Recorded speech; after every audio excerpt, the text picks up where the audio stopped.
Bonjour à vous. Comme d'habitude, si cette vidéo vous a plu, un petit pouce, un abonnement, éventuellement un petit don, lien dans la description, cela me permet de publier régulièrement. Aussi, n'hésitez pas à partager mes vidéos afin que cette chaîne soit mieux connue. Merci à tous pour tout cela. Donc là, on va parler des nouvelles armes américaines, dont deux qui ont été annoncées par Donald Trump. Alors la première arme, qui n'est pas vraiment une arme, hein, c'est un système de protection, donc le Golden Dome, donc le dôme doré. Alors là, on sent vraiment la touche de Donald Trump. Alors le dôme doré, pour contrer les missiles russes, mais aussi les missiles chinois, les nouveaux missiles bien sûr. Alors concernant les Russes, ce sont les missiles hypersoniques ICBM, par exemple Sarmat, mais aussi pour contrer les avant-gardes, mais aussi pour contrer les missiles hypersoniques chinois balistiques, et aussi les planeurs hypersoniques chinois. Bien évidemment, c'est pas que pour la Russie, mais c'est quand même la Russie qui, quand elle a fait son annonce en 2018 de toutes ces nouvelles armes révolutionnaires, c'est ce qui a relancé les États-Unis pour de nouvelles armes ou de nouvelles protections comme le dôme doré. Donc les États-Unis ont aussi lancé un nouveau programme pour remplacer les vieux Minuteman III, les vieux ICBM américains, très très très vieux, qui ont plusieurs décennies d'âge, complètement obsolètes, qui vont être remplacés par les LGM 35 Sentinelle. Bon, nous verrons, nous verrons. Donc les LGM 35 Sentinelle seront de super ICBM pour contrer principalement la Russie et la Chine, et en tout premier la Chine, bien sûr. Donc nous verrons ce qu'ils valent. En tous les cas, je peux vous annoncer tout de suite qu'ils seront bien inférieurs aux Sarmat russes. Alors, je vais vous faire je vais vous montrer un petit tableau qui va vous résumer tous les missiles hypersoniques, même ceux en projet.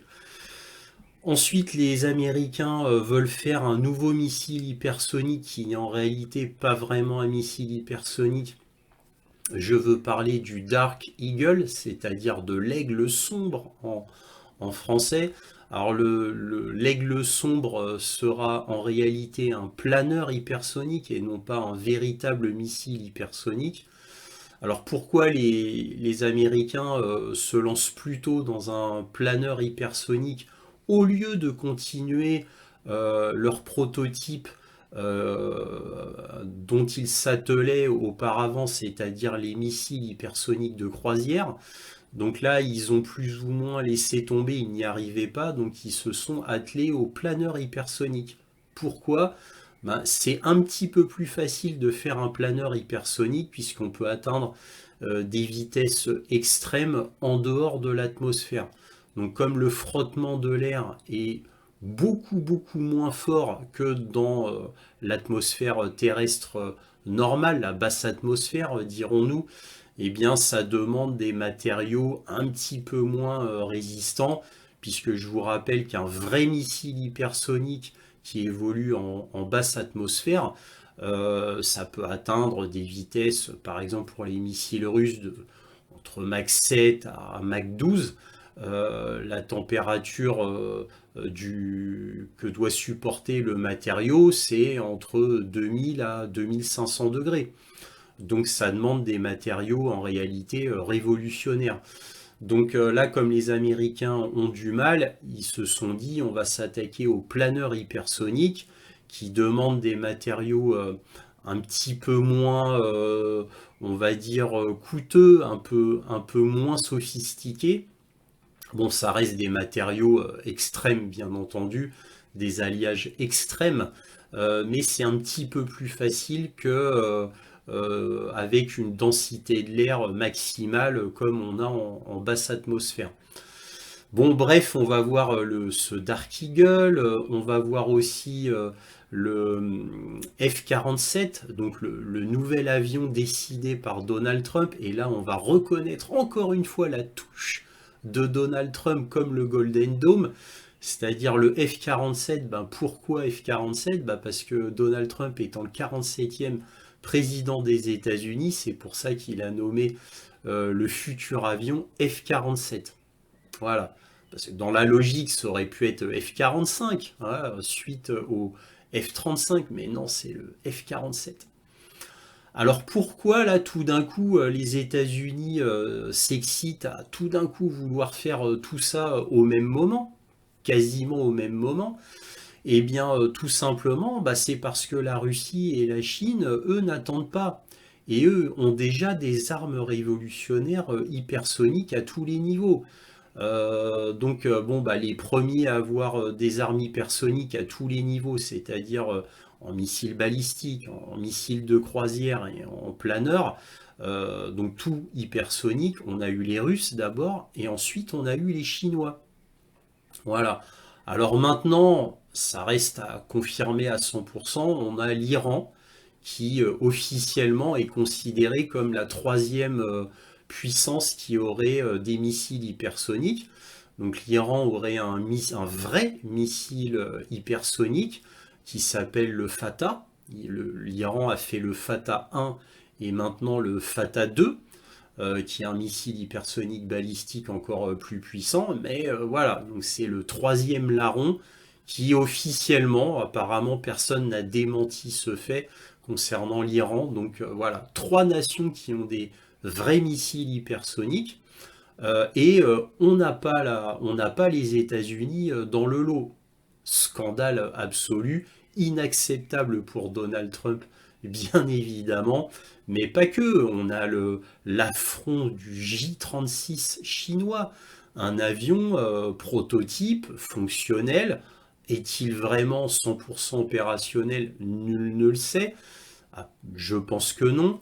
Vous savez, ce fameux avion à trois réacteurs qui est un hybride avion de chasse aile volante, qui est bien entendu qui sera le futur standard des nouveaux avions de sixième génération, parce que, comme je vous l'avais dit dans une vidéo dédiée aux avions de cinquième génération, quand j'avais fait ma vidéo il y a quelques mois de cela, je vous avais dit que pour les nouveaux avions, ce qui compte, ce n'est pas la vitesse, c'est la discrétion, l'autonomie, la charge d'emport et les missiles.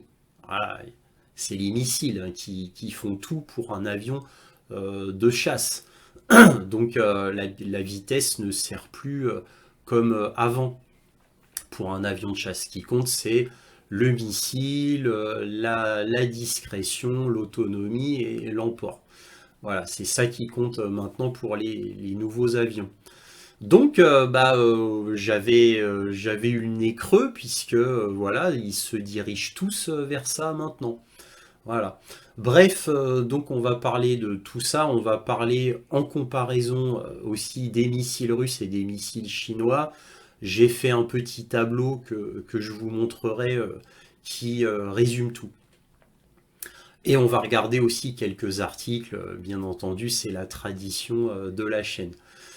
Alors maintenant, l'analyse de tout cela. Mon analyse, c'est que Trump aura fort à faire. Ça va être extrêmement difficile pour les États-Unis. Pourquoi?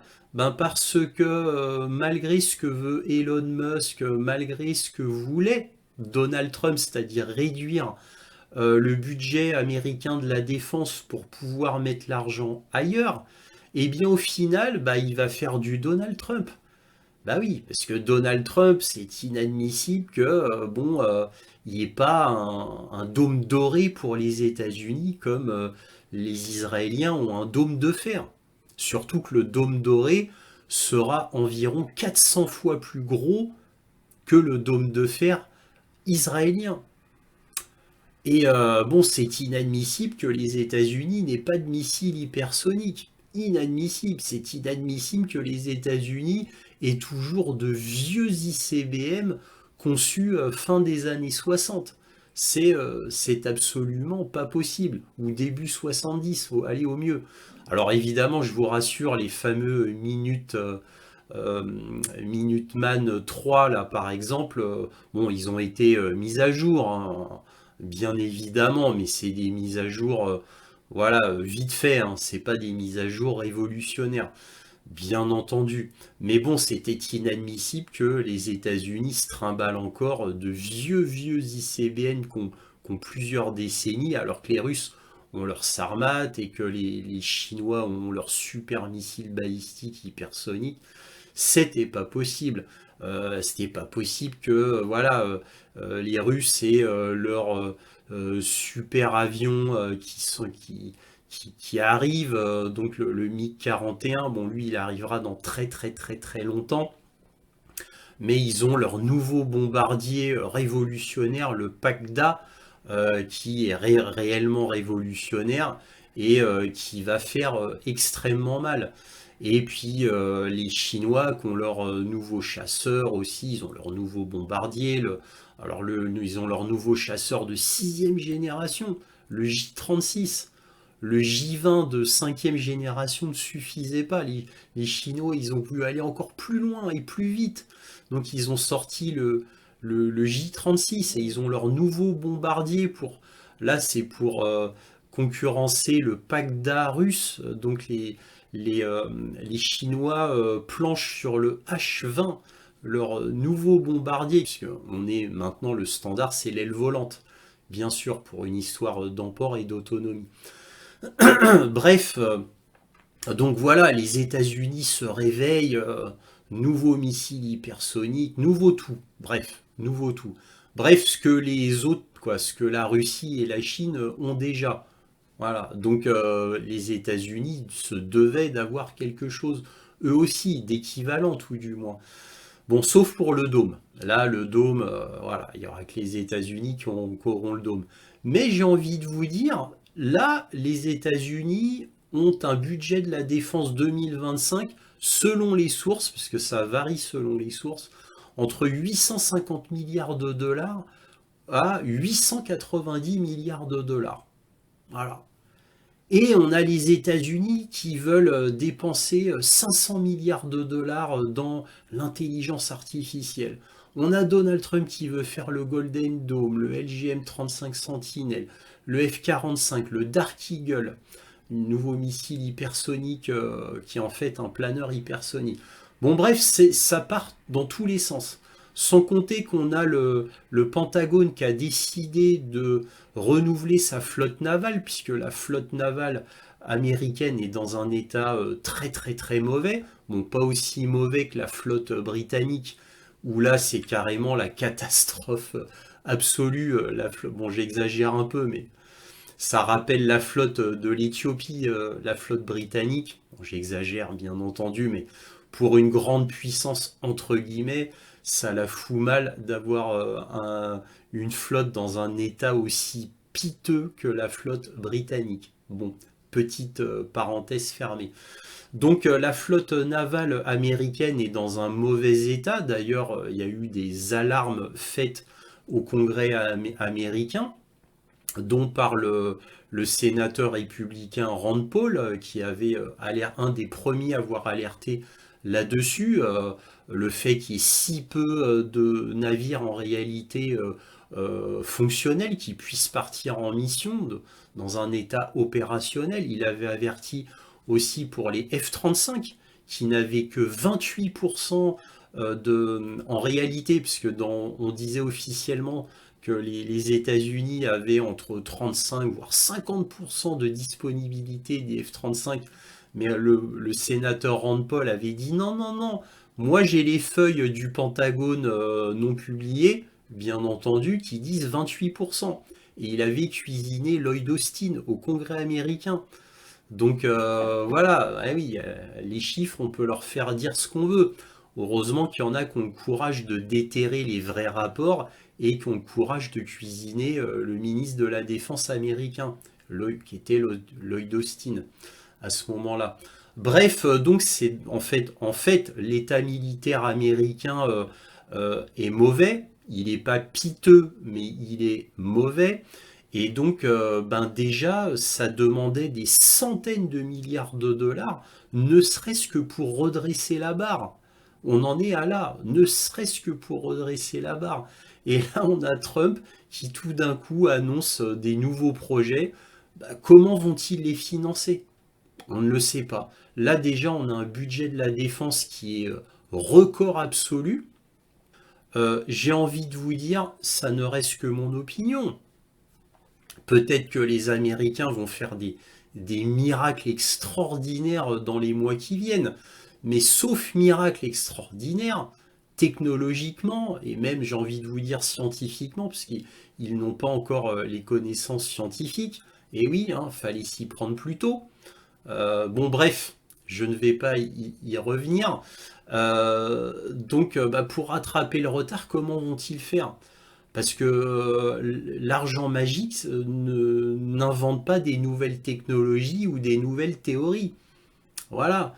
Donc ça va être un très très très difficile pour les États-Unis, qui par exemple ont un retard théorique sur les gaz plasma qui est très important par rapport aux Russes. Donc pour la petite anecdote, les Russes ont un peu aidé les Chinois, hein. C'est pour ça que les Chinois, juste après les Russes, ont pu sortir tous leurs missiles hypersoniques. Il y a eu une aide scientifique russe. Bon, c'était un échange gagnant-gagnant, hein, bien sûr. Ah oui, il y a jamais de coïncidence, hein, bien entendu, hein. Bref, donc, bah, d'où il va sortir ces centaines de milliards de dollars? Évidemment, ce sera des centaines de milliards de dollars, ce sera bien plus pour le dôme doré. Évidemment, qui va coûter peut-être des trillions de dollars. Parce que, en plus, les États-Unis veulent faire ça, quoi. Trump veut faire ça. Pour moi, ça n'aura pas avant, quoi, ça ne peut pas sortir, pas avant 15 ou 20 ans. Pas, pour le Golden Dome, je parle pour moi, pas avant 15 ou 20 ans. Parce que les technologies qu'il faut pour ça, pour arrêter un missile hypersonique, les États-Unis l'ont pas. Ils n'ont même pas la technologie pour faire un missile hypersonique. Alors certes, ils avancent, les États-Unis avancent, hein.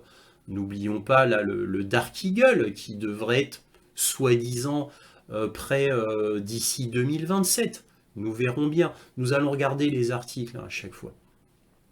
Mais bon, mais avec quel argent? D'où ils vont prendre l'argent? Les États-Unis est un pays en plein effondrement, comme l'Union européenne d'ailleurs.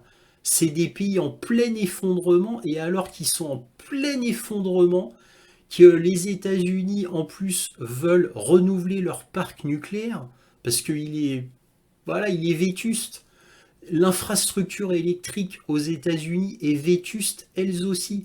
C'est ce qui a freiné d'ailleurs les véhicules électriques aux États-Unis, puisqu'ils étaient incapables de faire des nouvelles bornes électriques adéquates. Parce qu'ils ont une infrastructure électrique qui est complètement vétuste. Ils ont un problème avec leur route, leur pont, qui est complètement vétuste, qui cause des catastrophes terribles aux États-Unis, les voies ferrées, etc. Donc Donald Trump voulait économiser sur la défense pour refaire America Great Again. Voilà. Pareil pour le système de santé américain qui est catastrophique, etc. Les problèmes du fentanyl, la fameuse barrière au Mexique qui doit faire tout le long de la frontière. Bref, des choses qui coûtent à chaque fois des dizaines de milliards de dollars. Et là, ils se lancent dans des nouveaux projets, mais avec quel argent? Quel argent? Donc l'administration Trump peut se moquer de l'Union européenne qui veut dépenser 800 milliards d'euros pour sa défense. Ils peuvent se moquer parce qu'en disant, parce que ouais, il y a Pete Hegseth, le chef du Pentagone, qui a dit que bon, c'était complètement ridicule et que ce n'était qu'une posture, je cite, de l'Union européenne, qu'ils n'en avaient pas les moyens et qu'ils devront acheter tout leur matériel aux Américains. Petite pique comme ça de Pete Hegseth. Bref, donc l'Union européenne, Donald Trump, même combat. Tout cela est ridicule. Ça ne viendra pas. Quoi, pas tout du moins selon Donald Trump. Ça ne viendra pas. En tous les cas, c'est certain. sous son mandat, pas sous le mandat de Donald Trump. Aucune chance. Peut-être le missile Dark Eagle, peut-être. Quoi, le planeur hypersonique, pardon. Nous verrons bien. Déjà, Dark Eagle 2027. Bref, tout ça est économiquement pas du tout viable, bien évidemment, avec quels moyens, quel argent, quelle technologie, quelle industrie, parce que ça suffit pas de produire un prototype viable, ensuite il faut le produire en série. Et oui, il faut penser à tout ça. Bref, pour moi, tout ça ne sont que des annonces. Et encore une fois, ça ne reste que mon humble opinion. Tout ça ne pourra éventuellement voir le jour que d'ici 10, 15, 20 ans. Voilà. Et pour le Golden Dome, au minimum 20 ans. Bon, ça ne reste que mon avis, nous verrons bien. Bref, nous allons voir ça en article et je vais vous aussi vous montrer le petit tableau qui résume tout concernant les missiles hypersoniques. Commençons. Alors on va commencer avec le dôme doré, le bouclier antimissile hypersonique pharaonique de Trump pour les États-Unis. Président américain propose un méga projet qui est plus de 400 fois plus grand que le dôme de fer qui protège le ciel d'Israël. Alors dans l'article, ils ne disent pas combien ça coûte, bien sûr, parce que nul ne le sait, et ils disent qu'il sera prêt au milieu de l'année 2030. Voilà. Alors ils savent même pas combien ça coûte, ils savent même pas comment ils vont faire, quelle technologie ils vont utiliser, mais ils prévoient déjà que ce serait fini vers le milieu 2030. Voilà, comme ça. Alors moi personnellement, ce n'est que mon humble avis, je pense que ce projet ne verra pas le jour en 2030, ni même en 2035, peut-être en 2040, s'il voit jamais le jour. Personnellement, je pense que ça va faire comme le projet Star Wars de Ronald Reagan. Je pense qu'il aura la même fin, parce que ça coûte beaucoup, beaucoup trop cher. Pour quelle utilité? Est-ce vraiment nécessaire? Est-ce que la Russie, la Chine ou la Corée du Nord va bombarder les États-Unis avec un missile nucléaire?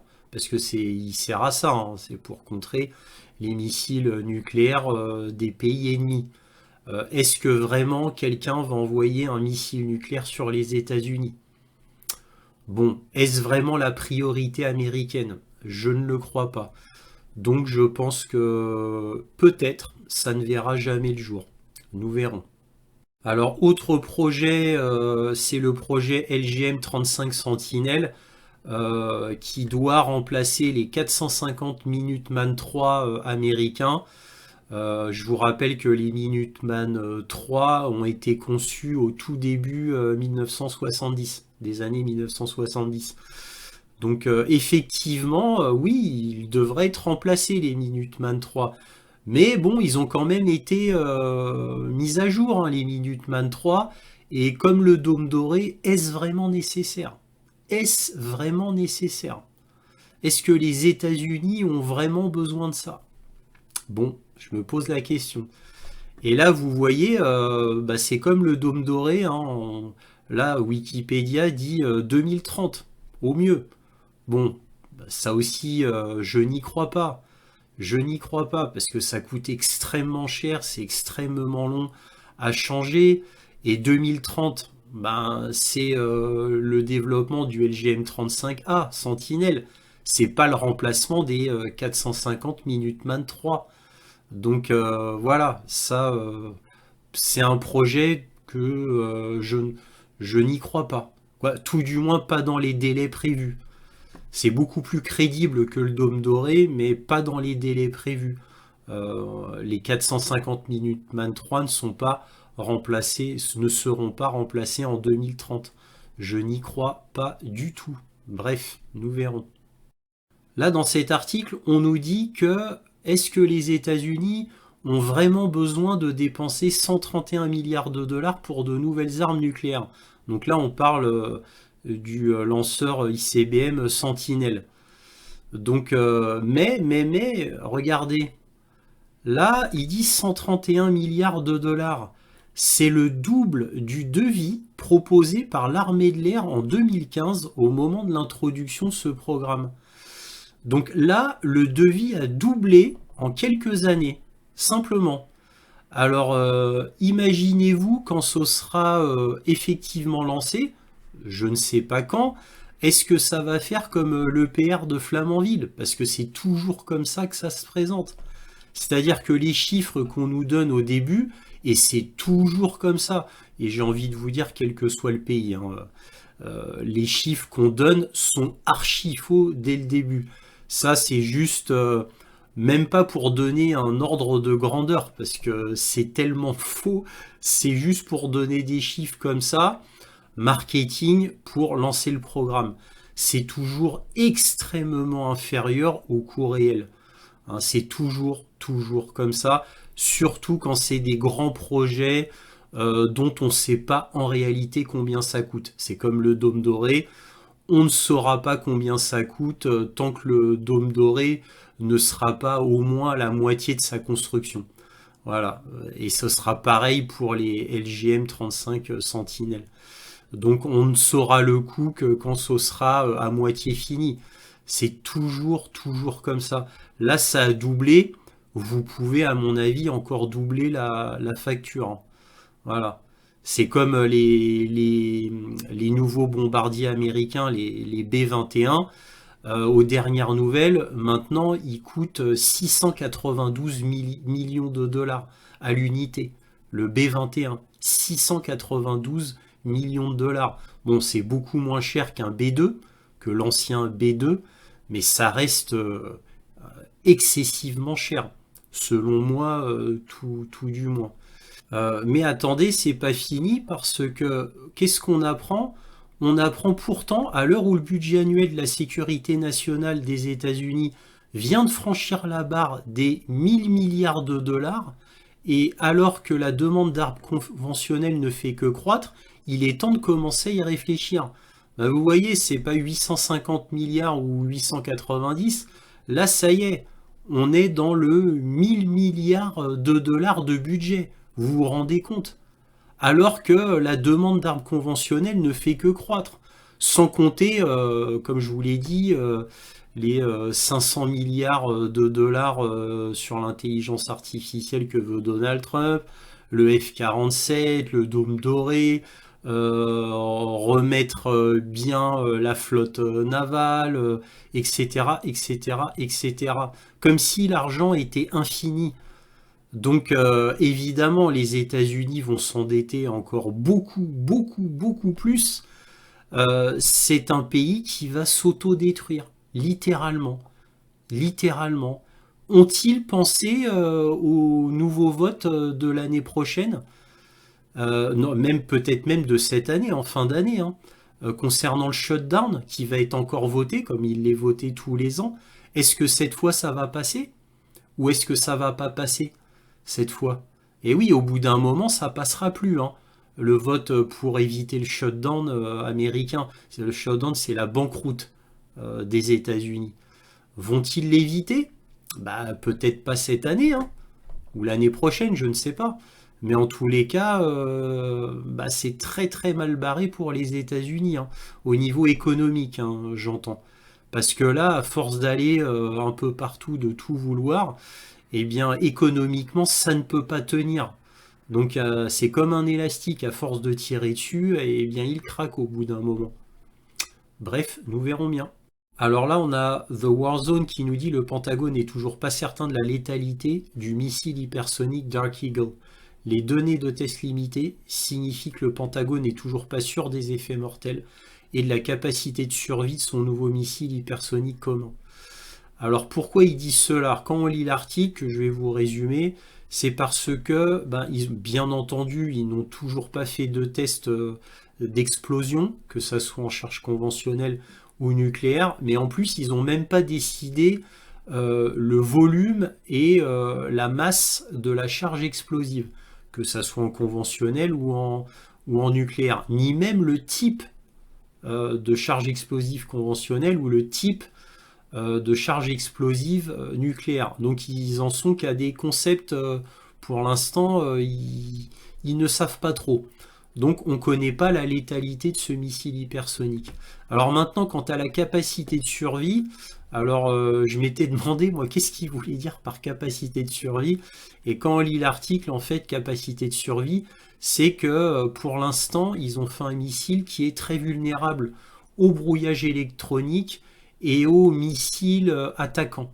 Donc ça veut dire que là, ils ont toujours rien trouvé pour le rendre imperméable au brouillage électronique. Et évidemment, là, c'est plutôt côté russe qui regarde, parce que les Chinois ne sont pas réputés pour leur brouillage électronique, contrairement aux Russes. Et le brouillage électronique est devenu maintenant un sujet très très très important. Donc ils n'ont toujours pas bien travaillé là-dessus, ni s'ils vont mettre des leurres pour contrer des missiles, ou s'ils vont le rendre furtif en tant que planeur hypersonique. Voilà.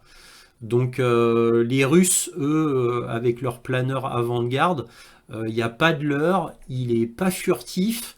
Par contre, de manière passive, il peut voir les radars adverses et les contourner. Voilà, côté russe, c'est tout ce qu'on sait de l'avant-garde. Voilà, à ce niveau-là, hein, pour la survivabilité, va-t-on dire. Donc c'est très très intéressant. Et il y a autre chose, c'est comment c'est fait. Donc là, vous voyez, ça pourrait tirer idéalement d'un sous-marin, d'un bateau ou via le terrestre, c'est-à-dire un camion.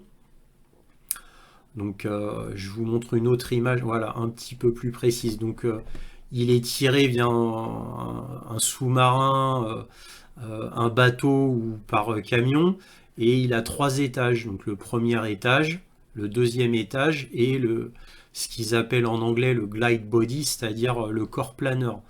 Donc parce que c'est un planeur hypersonique. Voilà.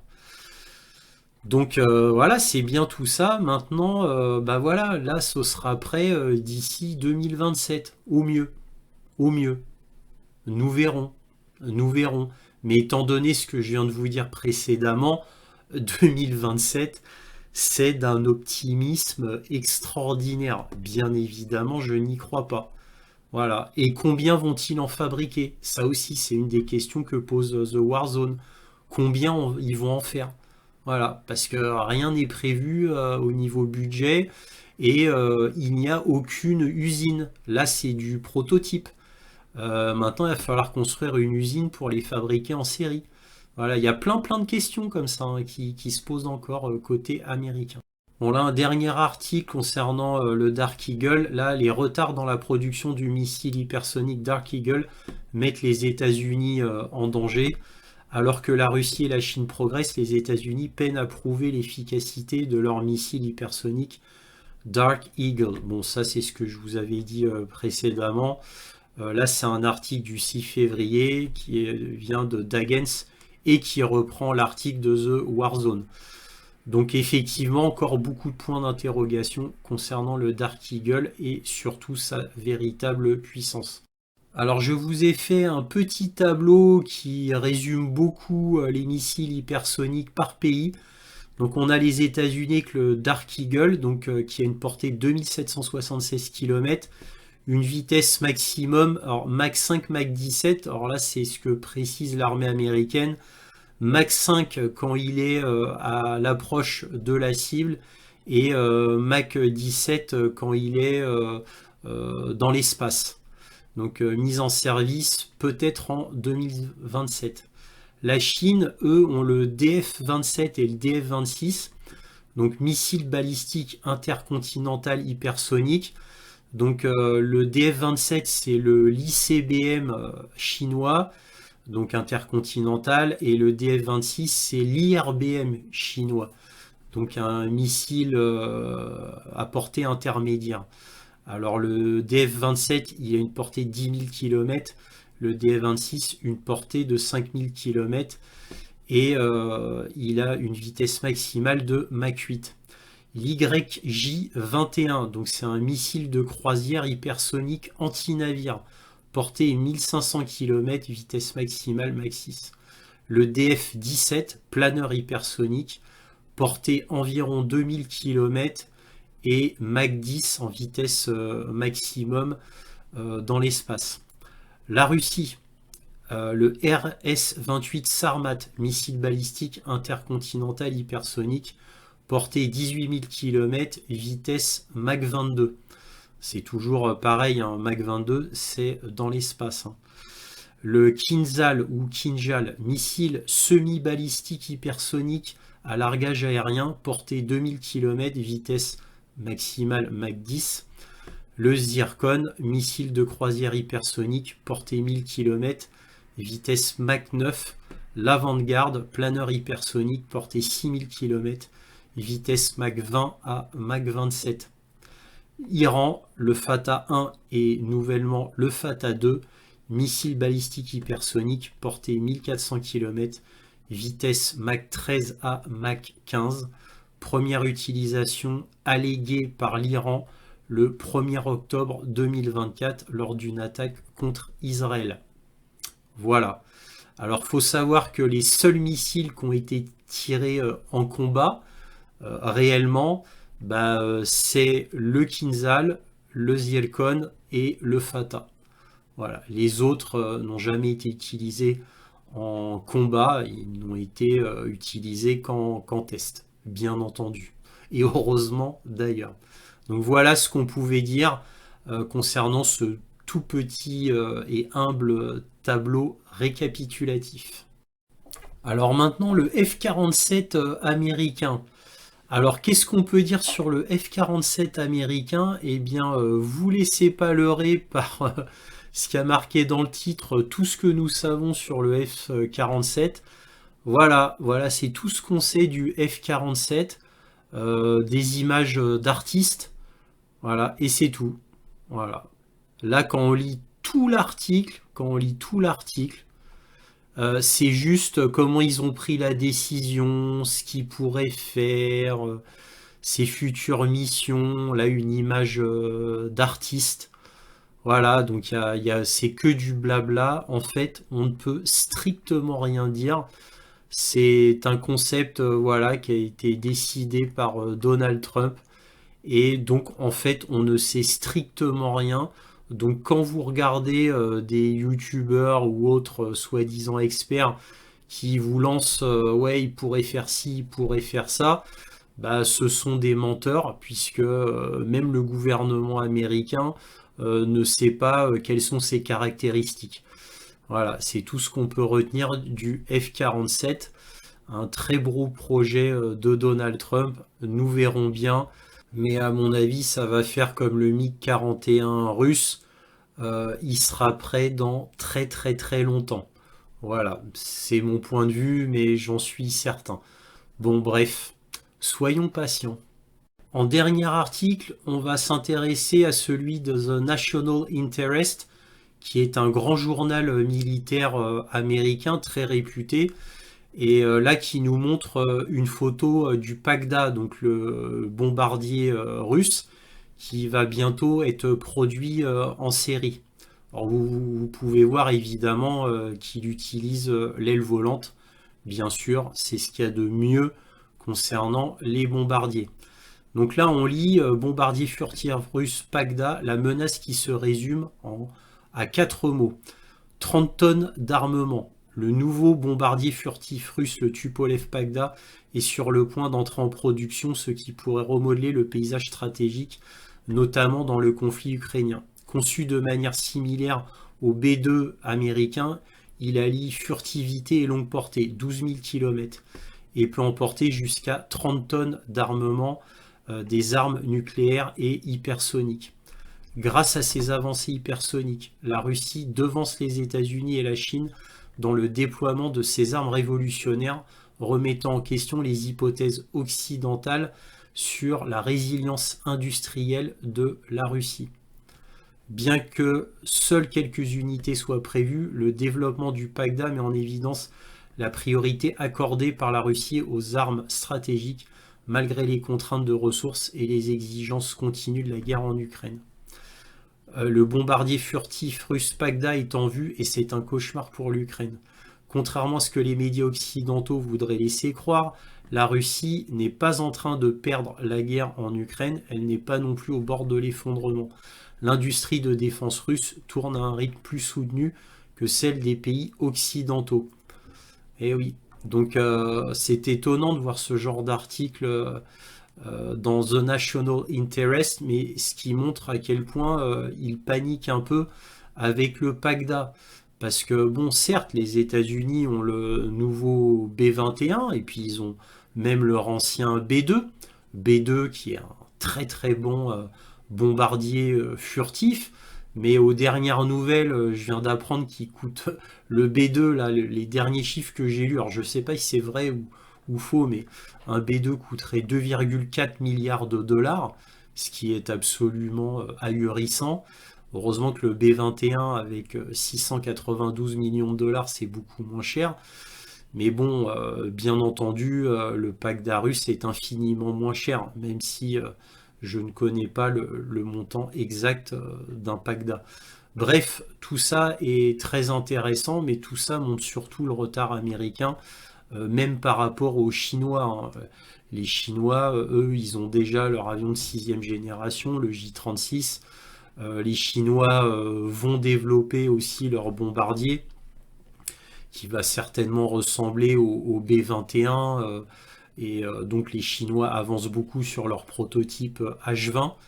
Mais en tous les cas, voilà ce qu'on pouvait dire concernant les nouvelles armes américaines. Encore une fois, il a noté que Donald Trump, ou le gouvernement américain pour être plus général, a énormément de projets en cours. Le budget américain de la défense a explosé et ce n'est pas fini parce que comme on l'a lu dans les articles, eh bien, bon, ben voilà, il y a des retards, il y a beaucoup de choses à faire pour les armes conventionnelles.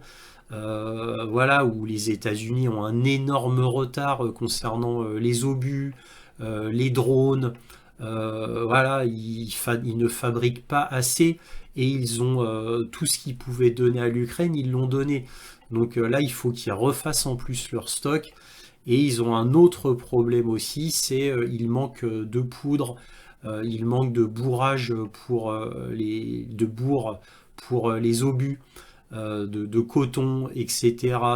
Bon, bref, de beaucoup de choses, exactement comme l'Union européenne en réalité, hein. Et donc c'est tous azimuts, et sans compter le côté géopolitique, hein.